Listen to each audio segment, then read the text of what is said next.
আসসালামু আলাইকুম। সবাই দয়া করে ভিডিওটা দেখে যান, তারপরে কিছু কথা বলছি।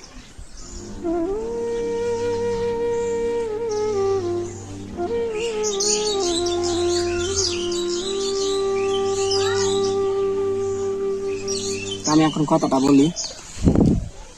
আমি বিএনপিকে মন থেকে ভালোবাসি, কিন্তু কোনো রাজনীতি করি না। আমি কোনো রাজনীতিবিদ না, কিন্তু বিএনপিকে ভালোবাসি ছোট থেকে, যেদিন থেকে। কথাটা হলো এমন, আজ আওয়ামী লীগের পতন হয়েছে, বিএনপি যদি আরো 20 বছর ক্ষমতায় থাকে, কথার কথা যদি আসে, তারও পতন হবেই। এটাই বাস্তব। তো আমার কথা হলো, বিএনপির হোক, জামাতের হোক, চরমনার হোক, আওয়ামী লীগের হোক, যে নেতা ভুল কাজ করবে তাকে শাস্তি দেওয়া হোক, তাকে জেলখানায় দেওয়া হোক, তাকে কোর্টে নেওয়া হোক, তাকে রিমান্ডে নেওয়া হোক, যা ইচ্ছা তাই করা হোক।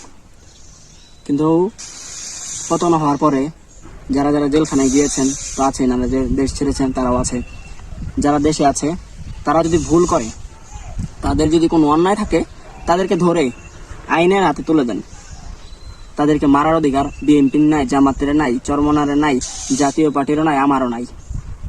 তাই কথাটা হলো এমন, বিএনপির কোনো বড় কোনো নেতা এইসব কাজ করছে না যে আওয়ামী লীগের নেতা ধরে, আওয়ামী লীগের ওকে ধরে মারছে। টিকটকারদের যেমন ছাপরি বলে, তো আপনার এই বিএনপির যেগুলো চেলা মহিলা আছে, বিএনপির ভালো নেতারা কখনো এগুলো কোনো ভালো নেতা এগুলো করবে না। বিএনপি আর আওয়ামী লীগ নেই, তো এরা হলো ছাপরি। এরা কোন জায়গায় জানি না, কিন্তু যাকে জুতাটা মারছে উনি একজন শিক্ষক, অধ্যাপক। উনি ভুল করছে, আমি মানি উনি ভুল করছে, ওনাকে আইনের আওতায় তুলে দেন, হাতে তুলে দেন। মারার অধিকার আপনার নাই। আর যারা মারছে তারা হলো 1 নাম্বার ছাপরি। এরা শুধু আওয়ামী লীগের, বিএনপি, আওয়ামী লীগ, জামাতের ট্যাগ লাগানো নেতা। আর কোনো নেতা না, তারা হলো ছাপরি, কয়দিনের পোলাপান। তো আমি আমার বাড়ি ময়মনসিংহ জেলা ত্রিশাল থানায় এদের শাস্তির আবেদন করছি। অনেক জায়গায় ভিডিওটাও দেখছেন, আপনারাও শেয়ার করবেন, সবার কাছে পৌঁছিয়ে দেবেন।